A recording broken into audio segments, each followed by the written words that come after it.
प्रभु यीशु मसीह के नाम में सभी को जय मसीह की। आप सभी को पता है हम बाइबल की स्त्रियों के विषय में ध्यान करते हुए आ रहे हैं। तो आज हम बाइबल की स्त्री राहेल के विषय में ही ध्यान करने वाले। इसके लिए मुख्य वचन उत्पत्ति इसका 29 अध्याय 9-10 वचन अगर हम पढ़ने से वहाँ पर राहेल के बारे में स्पष्ट रीति से लिखा है। बाइबल में राहेल का नाम 47 बार लिखा गया है। राहेल कौन है कहने से अब्राहम का भाई नाहोर को जन्मा हुआ बतूएल का पुत्र लाबान की बेटी ही राहेल है। राहेल लाबान की पुत्री है। हमें राहेल के बारे में सीखना है तो उसके पहले हमें याकूब के बारे में भी कुछ जानना चाहिए। याकूब अपने भाई एसाव को धोखा देकर एसाव को मिलने वाले आशीर्वाद को खुद प्राप्त करने के कारण ही एसाव अपने भाई याकूब को कहां पर मार डालेगा करके माता होने के कारण रिबका डर कर याकूब से कहती है तू मेरे भाई लाबान के पास जा। ऐसे करके याकूब को अपने भाई के पास भेजती है। तब याकूब उस स्थान को छोड़कर हारान को जाने के लिए निकलता है। गांव के बाहर एक खेत है और खेत में एक कुआं है। उस कुएं के पास रुककर याकूब विश्रांति लेता है। जब याकूब वहाँ पर विश्रांति ले रहा था तो कुछ भेड़ों को चराने वाले चरवाहे वहाँ पर भेड़ों के लिए पानी पिलाने के लिए वहाँ पर आकर रुकते हैं। तब याकूब उठकर उनसे अपनी माता का भाई लाबान के विषय में पूछताछ करके उनसे जानकारी को प्राप्त करता है। उसी समय में लाबान की बेटी राहेल भी अपने पिता के भेड़ों को चराते हुए वहाँ पर अपने भेड़ों के लिए पानी पिलाने के लिए उसी कुएं के पास आते हुए उन्हें दिखती है। बाइबल में सबसे पहली स्त्री जो भेड़ियों को चराती थी वो राहेल ही है। जब राहेल अपने भेड़ों को पानी पिलाने के लिए आ रही थी तो वहाँ पर के चरवाहे याकूब से कहते हैं देख वो वही है लाबान की बेटी जो यहाँ पर आ रही है करके कहने के बाद याकूब राहेल से वहाँ पर मिलने के लिए जाकर अपने बारे में सब कुछ जानकारी राहेल को बताता है। तब याकूब को राहेल अपने पिता के घर में ले जाती है और पिता को सब कुछ बातें बताती है। फिर बाद में याकूब उनके लिए 1 महीने तक ऐसे मुफ्त में काम करता रहा।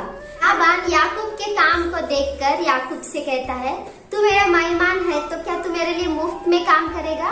तुझे क्या चाहिए? तुझे क्या मैं पगार दूं? तू मुझसे कह। ऐसे कहने के बाद लाबान को 2 बेटियां थी। बड़ी बेटी का नाम लिया जिसकी आंखें धुंधली थी और छोटी बेटी का नाम राहेल था। वह बहुत ही रूपवती और सुंदर थी करके बाइबल में उत्पत्ति इसका 29 अध्याय 16-17 वचन में स्पष्ट रीति से लिखा है। उसके रूपवती और सुंदरता के कारण ही याकूब उससे प्रेम करता है और लाबान से कहता है मैं तेरी छोटी बेटी राहेल के साथ विवाह करूंगा और उसके लिए मैं तेरे लिए 7 वर्ष तक काम करता रहूंगा करके लाबान से कहता है। जिस प्रकार से याकूब ने लाबान से कहा ठीक उसी प्रकार वो 7 वर्ष तक लाबान के लिए काम करता रहा। लेकिन वो राहेल से प्रेम करता था इसीलिए 7 वर्ष भी कुछ दिन की तरह लगे। तो राहेल से वो कितना प्रेम करता होगा तो 7 वर्षों से कुछ दिन की तरह लगे। राहेल के अंदर इतना क्या था कि याकूब उससे प्रेम किया कहने से वो रूपवती और सुंदर थी करके बाइबल में स्पष्ट रीति से लिखा है।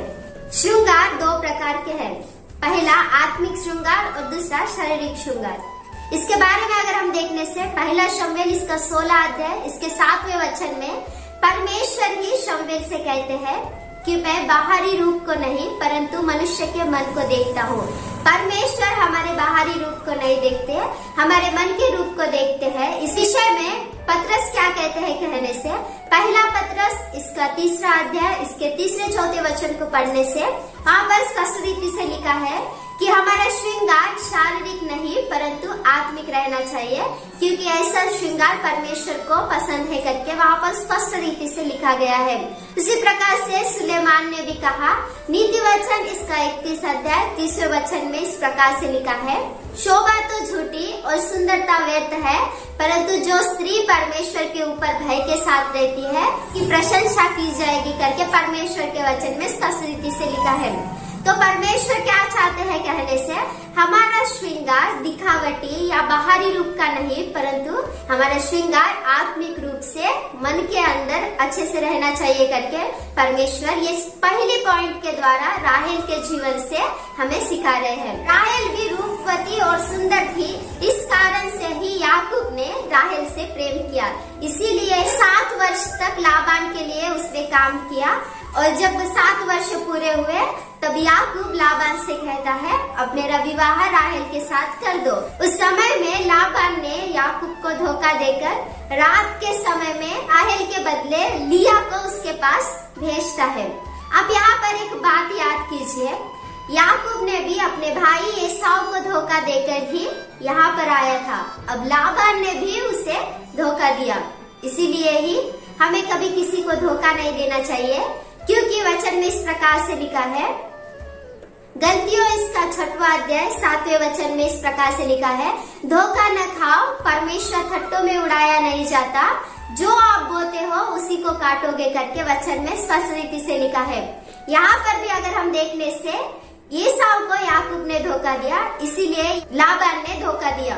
इसलिए हमें किसी को धोखा नहीं देना है और किसी के हाथों से धोखा भी नहीं खाना है।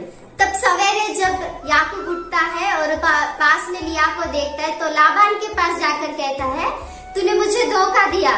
इसीलिए ही लाबान कहता है, हमारे देश की ऐसी प्रथा है कि बड़ी बेटी रहते हुए छोटी बेटी का विवाह नहीं किया जाएगा, इसीलिए ही तू फिर 7 वर्ष मेरे लिए काम कर, तब मैं राहेल को भी तेरे साथ विवाह कर दूंगा। कहने के बाद याकूब राहेल से बहुत प्रेम करता था, इस कारण से वो फिर 7 वर्ष लाबान के लिए काम करता है। उसके बाद लाबान राहेल का विवाह याकूब के साथ कर देते हैं और अपनी दासी बिल्हा को राहेल के लिए दासी की तरह देता है। तब याकूब लिया से बढ़कर भी राहेल से प्रेम करता है करके हम यहाँ पर देख सकते हैं। राहेल सुंदरता के साथ अपने पति के प्रेम को भी प्राप्त करती है, लेकिन उसके अंदर एक कमी है। वो क्या है कहने से, वो बिना संतान की बांझ है करके हम देख सकते हैं। तब राहेल अपने याकूब के लिए संतान नहीं दे सकती हूँ देखकर अपनी बहन लिया के ऊपर डाहा करती है। परमेश्वर ने राहेल को स्मरण नहीं किया, लेकिन परमेश्वर ने लिया को स्मरण करके उसको गर्भ का फल देते हैं। इस कारण से मेरे ऊपर आशीर्वाद नहीं है, लेकिन मेरी बहन लिया के ऊपर आशीर्वाद है करके राहेल अपनी बहन लिया के ऊपर डाहा करने लगती है। यहाँ पर अगर हम उदाहरण में देखेंगे तो बाइबल में सबसे पहले मनुष्य आदम का पुत्र कैन हाबिल को अगर हम देखने से, वो लोग परमेश्वर के लिए अर्पण देते हैं। तब परमेश्वर ने एक के अर्पण को स्वीकार करते हैं और दूसरे के अर्पण को स्वीकार नहीं करते हैं। ये देखने वाला कैन अपने मन में डाहा करके मेरे अर्पण को परमेश्वर ने स्वीकार नहीं किया, लेकिन मेरे छोटे भाई के अर्पण को स्वीकार किया करके अपने छोटे भाई को वो मार डालता है। तो आज हमारे जीवन किस प्रकार से है, एक स्त्री होने के नाते मेरे ऊपर नहीं लेकिन मेरे बाजू वाले के ऊपर आशीर्वाद हो रहे हैं करके आप डाहा कर रहे हो क्या? क्योंकि डाहा करना शारीरिक संबंध से है, लेकिन आत्मिक संबंध से बिल्कुल नहीं है। एक स्त्री होने के नाते हम अपने जीवन में आशीर्वाद नहीं लेने के कारण अगर दूसरों के जीवन में आशीर्वाद रहे तो हमें डाहा नहीं करना चाहिए करके इस राहेल के जीवन से दूसरे पॉइंट को हम यहाँ पर सीख रहे हैं। तब कुछ दिन के बाद क्या होता है कहने से, राहेल याकूब के पास जाती है और कहती है, मुझे गर्भ का फल दे नहीं तो मैं मर जाऊंगी। कहने के बाद याकूब बहुत ही गुस्से में आकर कहता है, मैं परमेश्वर नहीं हूँ, मैं तेरा पति हूँ, गर्भ का फल परमेश्वर की ओर से है करके राहेल को याकूब बताता है। सचमुच प्रियो, गर्भ का फल परमेश्वर ही देता है, क्योंकि वचन में स्पष्ट रीति से लिखा है कि लड़के यहोवा के दिए हुए भाग है और गर्भ का फल उसकी ओर से प्रतिफल है करके वचन में स्पष्ट रीति से लिखा गया है। इसके बाद भी राहेल अनेक प्रयत्न करती है, मुझे बच्चे चाहिए करके वो बहुत ही प्रयास करती है। वो क्या करती है, राहेल सोचती है अब मैं बिल्हा के द्वारा बच्चे को जन्म दूंगी करके बिल्हा को याकूब के पास भेजती है और बिल्हा गर्भवती होकर उसे 2 पुत्र जन्मते हैं, दान और नप्ताली। उसके बाद भी वो अनेक प्रयत्न करती है, प्रयास करती है। तब लिया का पुत्र रूबेन गेहूं के समय में खेत में जाकर दूधा फल करके एक फल को लाता है। लाने के बाद राहेल अपनी बहन लिया के पास जाकर कहती है, मैं याकूब को तुझे दूंगी, तेरे पास जो दूधा फल है वो मुझे दे दे, मैं उसे खाऊंगी करके उससे मांगती है। दूधा फल को भी खाती है। देखिए प्रियो, फिर भी उससे कोई प्रयोग नहीं हुआ। कितने भी प्रयत्न करने से भी उसको कोई भी फल नहीं मिला। देखिए आज भी कुछ स्त्रियां बच्चों के लिए अनेक शहर में घूमती है, अनेक राष्ट्रों में घूमती है, लेकिन परमेश्वर की इच्छा नहीं रहने से कुछ भी फल नहीं लाता, क्योंकि गर्भ का फल यहोवा की ओर से प्रतिफल है। यहाँ पर तीसरे पॉइंट के द्वारा हम राहेल के जीवन से क्या सीख रहे हैं कहने से, परमेश्वर की इच्छा नहीं रहने से हम चाहे कितने भी प्रयत्न करें वो हमारे लिए फल नहीं लाते। इस प्रकार से अनेक प्रयत्न करके राहेल ने लास्ट में सभी जगह पर घूमने के बाद परमेश्वर को याद करती है और परमेश्वर से प्रार्थना करती है। वचन में स्पष्ट इस प्रकार से लिखा है, उत्पत्ति इसका 30वां अध्याय 22वें वचन में लिखा है, परमेश्वर ने उसकी प्रार्थना को सुना और उसके गर्भ को खोलकर परमेश्वर ने उसे पुत्र दिया और उसका नाम यूसुफ करके रखा। देखिए स्त्री के जीवन से हम क्या सीख सकते हैं कहने से, इस चौथे पॉइंट के द्वारा हम क्या सीख सकते हैं कहने से, एक स्त्री होने के नाते सुख में, दुख में, कष्टों में, संकटों में हमें परमेश्वर की ओर देखना चाहिए, परमेश्वर से प्रार्थना करने वाले रहने चाहिए, क्योंकि प्रार्थना करने से ही परमेश्वर ने राहेल की प्रार्थना सुनकर उसके गर्भ को खोला। उदाहरण में अगर हम देखने से पहला शमूएल इसका पहला अध्याय पहले वचन में हन्ना की प्रार्थना परमेश्वर सुनकर हन्ना को परमेश्वर ने एक पुत्र दिया। इसलिए एक स्त्री होने के नाते हमें प्रार्थना के जीवन के साथ रहना चाहिए और प्रार्थना करके परमेश्वर से जवाब को प्राप्त करने वाले रहने चाहिए करके राहेल के जीवन से इस चौथे बात को हम सीख सकते हैं। एक दिन याकूब सभी पत्नियों को एक खेत में ले जाकर कहता है, लाबान मुझे बहुत ही धोखा दिया, लाबान के द्वारा मैं बहुत ही नष्ट हो गया करके सभी पत्नियों से कहता है। तब सभी पत्नियां कहती है, हाँ सच में उसके द्वारा हम बहुत ही नष्ट हुए कहकर लिया और राहेल भी उसके अपने पिता के घर को छोड़कर उसके साथ जाने के लिए तैयार होती है। तब ये सभी लोग कनान के मार्ग में जाते हैं। जाते समय राहेल अपने पिता के घर में जाती है और अपने पिता के गृह देवताओं को वहाँ से चोरी करती है। उस समय लाबान अपने घर में नहीं है, लाबान भेड़ों के बाल काटने के लिए दूसरे स्थान में जाके रहता है। तब राहेल उस मूर्तियों को लेकर कनान के मार्ग पर निकल जाते हैं। पांचवी बात यहाँ पर हम क्या देख रहे हैं कहने से, राहेल ने अपने पिता के घर के मोतियों को चोरी किया। यहाँ पर हम देख रहे हैं कि राहेल ने चोरी की। तो मसीह व्यक्ति होने के नाते हमें चोर के जीवन के साथ नहीं रहना चाहिए, क्योंकि ये मसीह व्यक्ति के गुणगान नहीं है। चोर लोग परमेश्वर के राज्य के वारिस नहीं है करके परमेश्वर के वचन में लिखा है। इसीलिए इस चोर के जीवन के साथ हमें नहीं रहना चाहिए, क्योंकि परमेश्वर स्वर्ग से सभी को देख रहे हैं, वो आज न कल सभी का न्याय करेंगे करके हमें याद रखना चाहिए और वचन के अनुसार अच्छे जीवन के साथ जीना चाहिए करके इस पांचवें पॉइंट के द्वारा राहेल के जीवन से हम सीख सकते हैं। तब राहेल अपने पिता के घर के मूर्तियों को चोरी करके कनान के मार्ग में निकल जाते हैं और 3 दिन के बाद लाबान को पता चलता है कि मेरी बेटियां और सभी लोग निकल गए हैं। ये बात को देखकर वो अपने घर में आता है और अपने घर में क्या देखता है कि उसके घर में उसकी गृह देवताएं नहीं है। तब लाबान को बहुत ही गुस्सा आता है। गुस्से के साथ ही वो सभी को ढूंढने के लिए निकल जाता है। जब लाबान याकूब को मिलता है, मिलने के बाद याकूब से पूछता है कि मेरे घर के गृह देवता कहाँ गए हैं। तब याकूब को भी गुस्सा आता है और वो कहता है तेरे घर के गृह देवता जिसने भी चोरी की वो मर जाएगा करके उसे बता देता है। तब लाबान सभी के तंबू में जाकर चेक करता है और लास्ट में वो राहेल के तंबू में भी आकर चेक करता है। तब ये राहेल क्या करती है, मूर्तियों को एक डब्बे में डालती है और उसके ऊपर बैठ के रहती है। लाबान आके कहता है उस डब्बे के ऊपर से उठ जा। ऐसे कहने के बाद वो कहती है नहीं मैं नहीं उठ सकती क्योंकि मैं मासिक धर्म में हूँ, अब मैं नहीं उठूंगी। कहने के बाद लाबान वहाँ से निकल जाता है। तो यहाँ पर हम क्या देख रहे हैं कहने से, छठवीं बात की तरह राहेल मूर्तियों को नहीं छोड़ी। मूर्तियाँ मतलब शापित की गई हुई करके हम यहाँ पर देख सकते हैं।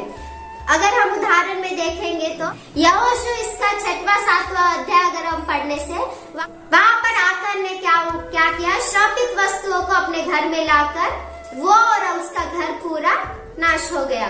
तो श्रापित किए हुए मूर्तियों को राहेल ने रखकर क्या किया कहने से, कुछ दिनों के बाद क्या होता है, राहेल फिर गर्भवती होती है। जब उसका डिलीवरी का वक्त आता है तो उसे बहुत ही कष्ट होते हैं, बहुत ही वेदनाएं होती है और वो बहुत ही कष्टों के द्वारा अपने पुत्र को जन्म देती है।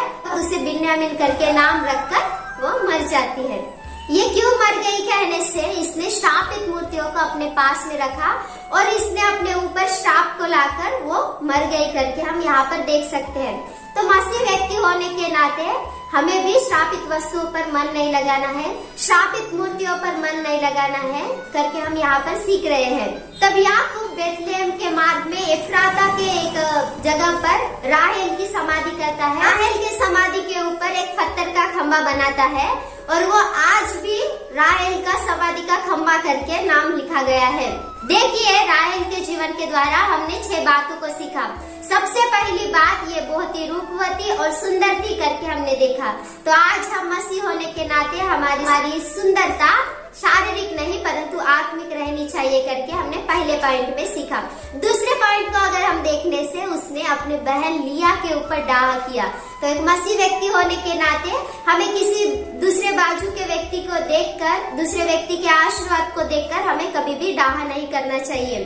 और तीसरे बात को हमने देखा कि राहेल बांझ थी, वो बिना संतान की बांझ थी और उसने अनेक प्रयत्न किए करके हमने देखा, फिर भी उसे कुछ भी फल नहीं मिला। तो इस तीसरे पॉइंट के द्वारा हमने क्या सीखा कहने से, परमेश्वर की इच्छा नहीं रहने के द्वारा हम कुछ भी करने से वो सारे व्यर्थ हो जाएंगे करके हमने तीसरे पॉइंट में देखा।